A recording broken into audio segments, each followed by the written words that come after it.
La famille, bonjour à tous, j'espère que vous allez bien, que vous avez passé une bonne journée. Moi j'ai la tête comme ça les gars parce que je me suis enchaîné Danemark, Angleterre, ensuite Espagne, Italie. J'ai la tête, elle va péter les gars, je déteste rester autant devant la télé mais bon, on suit le foot, on n'a pas le choix. Et en plus j'ai commencé par le match le plus pété, Danemark, Angleterre. Et je vais pas vous mentir les frères, je comprends même pas comment l'Angleterre est en train de nous afficher un sketch pareil. Comment tu peux t'appeler Angleterre, avoir le plus gros vivier, un des plus gros viviers en tout cas du football européen en termes de joueurs et fournir un match pareil? C'est inadmissible. Mais on va revenir un peu plus dans le détail les gars parce qu'il y a des dingueries sur ce match. Et vous allez voir que ce que j'ai dit dans le titre les gars c'est pas faux. Mais on va revenir sur ce match les gars, Espagne-Italie. Et je vais être honnête avec vous les gars, parce que je ne vois aucune équipe à l'heure actuelle, à part si ce n'est l'Allemagne, même la France, j'attends de voir demain contre le Pays-Bas, mais à part l'Allemagne, venir taper cette équipe d'Espagne. Je vous jure les gars, les Espagnols sont trop chauds. Avec le Real Madrid qui prend la Ligue des Champions, Carlos Alcaraz qui prend Roland Garros, on peut même avoir l'Espagne qui prend l'Euro 2024 parce qu'ils ont l'effectif pour les gars. Ils ont le vivier, ils ont les joueurs sur le banc, sur le terrain, des joueurs qui se donnent. Et c'est une dinguerie. Williams les gars. Parce que Williams, ok Yamal aujourd'hui il a été un peu timide. Mais vous avez vu de l'autre côté il s'est réveillé les gars. C'est une dinguerie. Williams Junior, le petit frère d'Iñaki. Lui, je suis sûr qu'il va pas faire longtemps à Bilbao les gars. Si cet été, les gars, il bouge pas, c'est pas normal. Parce que ce qu'il fait, c'est monstrueux. Il a mis le tournis à toute la défense italienne, les gars. Même le but, il vient de lui. Non, Williams, respect, les gars. Mais même dans l'ensemble, Fabian Ruiz, vous m'excuserez, attendez. Avec le PSG, le mec, il est éclaté. J'ai pas envie de dire qu'il est éclaté au sol. Il a quelques matchs références, d'accord? Mais c'est pas le Fabian Ruiz qu'on vient de voir maintenant. Vous avez vu, les gars? Monstrueux, volume de jeu, il écarte, il fait... C'est une dinguerie. Il dicte le tempo du match. Il est là à la récupération de balles, à la construction. Il envoie des ballons à Yamal, il envoie des ballons à Williams, il combine, il récupère. Non, c'est une dinguerie, Fabian Ruiz. Moi, il m'a choqué sur ce match, les gars. Et je parle même pas de l'équipe en général. Pedri, pareil, ça fait combien de temps qu'on n'a pas vu Pedri, s'il vous plaît, à ce niveau? Ça fait combien de temps, s'il vous plaît? Donc, honnêtement, à part l'Allemagne et peut-être la France, on va voir demain ce que ça donne contre les Pays-Bas parce que ça sera le deuxième choc de cet Euro 2024. Je vois pas qui peut venir les taper. Clairement, ils sont très forts, que ça soit défensivement, au milieu de terrain ou en attaque. Morata, il est dans son élément. T'as pas Morata qui est au top, tu sors Morata, tu peux rentrer Oyarzabal, tu peux rentrer. Il y a plein de joueurs qui peuvent venir et apporter offensivement.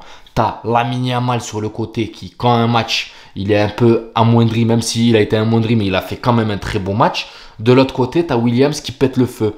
Quand Williams est moyen, t'as Lamine Yamal. Et le malheur, c'est quand t'as les deux qui sont en forme, frère. L'équipe adverse, elle doit subir. Parce que t'as deux flèches qui partent de tous les côtés. C'est une dinguerie, les gars. Williams, Yamal, l'Espagne, c'est un truc de fou. C'est pour ça que moi, je vous dis, cette équipe espagnole, pour moi, clairement, à part l'Allemagne, je vois pas qui peut rivaliser. Je trouve qu'ils ont un football beaucoup plus épuré.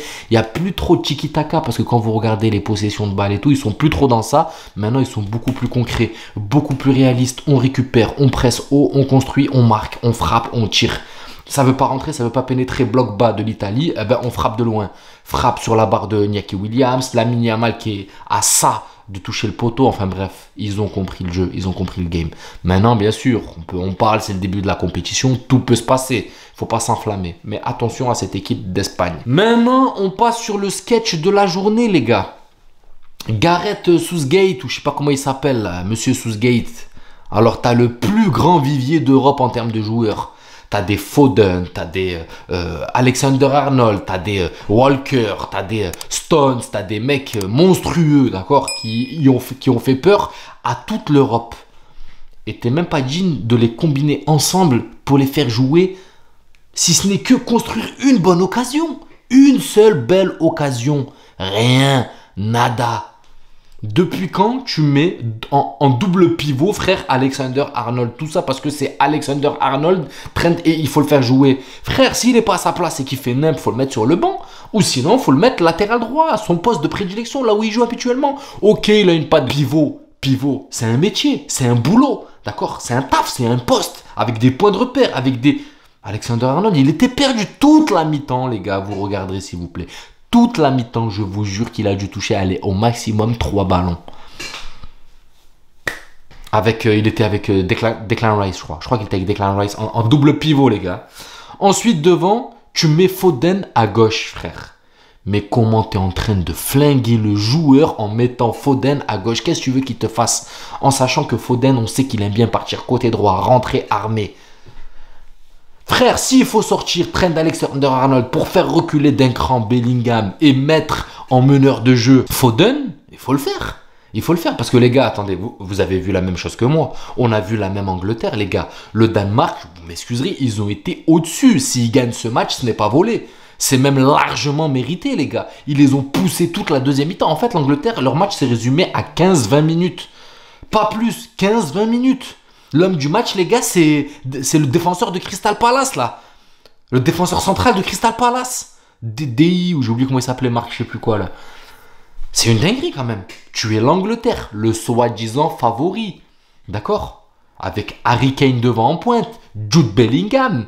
Hein? C'est pour ça que je vous dis, les gars, si Bellingham se fait chourer le ballon d'or, c'est pas par Vinicius ou je sais pas qui, c'est par Gareth Southgate, les gars, en balançant des compos comme ça et en jouant des matchs amoindris.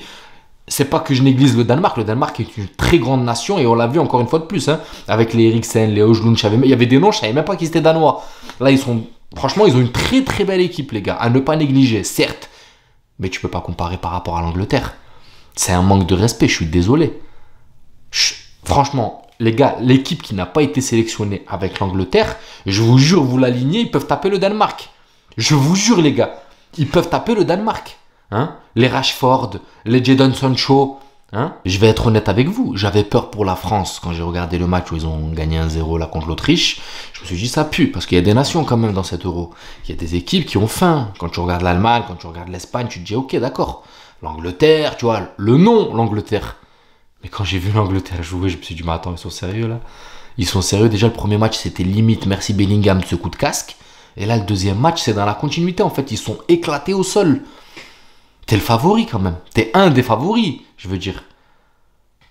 Là, je vois même pas l'Angleterre venir taper cette équipe d'Espagne. Hein. Enfin bref, c'est sûr que la compétition n'est pas faite, c'est le début, c'est encore les phases de groupe.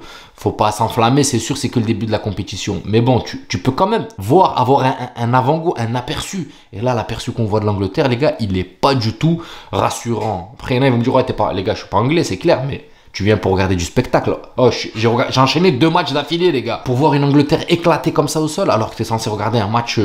je me suis plus enjaillé avec les occasions du Danemark, les gars, et le beau but poteau rentrant du Danemark, que les occasions de l'Angleterre. Alors, en plus, tout ça pour entendre quoi? Kyle Walker, à la fin, qui est pris devant au micro. Ouais, mais on est premier du groupe. On est premier du groupe et on n'a pas perdu. Frère, t'es l'Angleterre. T'as vu les joueurs que t'as joué contre le Danemark. Le jour où tu joues contre l'Espagne ou contre l'Allemagne, tu te fais taper, frère. Tu te fais taper. Après, je parle, mais ça sera un autre match, c'est sûr. Mais quand même, j'ai pas été du tout rassuré, même hypé par cette équipe d'Angleterre sur ces 2 matchs que j'ai vus. Voilà, donc Bellingham, frérot, si tu te fais sauter le ballon d'or, tu sauras c'est à cause de qui. Parce que clairement, Southgate, les gars, je vais pas vous mentir, j'ai l'impression qu'il n'y a pas de fond de jeu. Il n'y a pas de combinaison, il n'y a rien. T'as Bukayo Saka qui court sur le côté en essayant de centrer. T'as de temps en temps Harry Kane qui essaye de tenter une frappe ou quoi. Et aussi, j'ai l'impression qu'il y a un peu comme l'équipe de France où t'as beaucoup d'individualités qui veulent faire les stars, aller chercher le but, mais il n'y a pas de collectif en fait. Il n'y a pas de cohésion, il n'y a aucune symbiose. Et j'ai envie de dire, même avec l'équipe de France, t'as eu quelques combinaisons. Là, il n'y avait rien, les gars. Chacun pour sa peau. Foden, quand il rentre, il voulait frapper. Comment il s'appelle? Harry Kane, il voulait frapper. Bellingham, il faisait que demander le ballon, on lui donne jamais. L'autre, Bukayo Saka, il veut dribbler toute l'équipe sur le côté. Il n'y a aucune symbiose. Bon, je parle de l'Angleterre. Maintenant, on va voir la France si demain elle va faire mieux. Parce que c'est bien beau de juger. Mais en tout cas, je juge ce que j'ai vu. Maintenant, si demain il va falloir taper sur la France, vous inquiétez pas que je serai le premier. En tout cas, chapeau à cette équipe de Danemark qui a résisté à cette soi-disant équipe favorite de l'Euro, l'Angleterre. Et bravo bien sûr à l'Espagne qui a tapé l'Italie, une Italie vachement défensive qui s'est réveillée vers la fin. Mais honnêtement, je voyais vraiment pas comment l'Italie pouvait percer cette défense de l'Espagne. Voilà la famille, j'espère que la vidéo vous plaira. N'hésitez pas à vous abonner, à liker, ça donnera beaucoup de force à la chaîne. Et on continue, dès qu'il y a des matchs intéressants, on débriefe, on suivra bien sûr aussi nos joueurs madrilènes selon les matchs. Prenez soin de vous et je vous dis à la prochaine vidéo. Ciao la famille.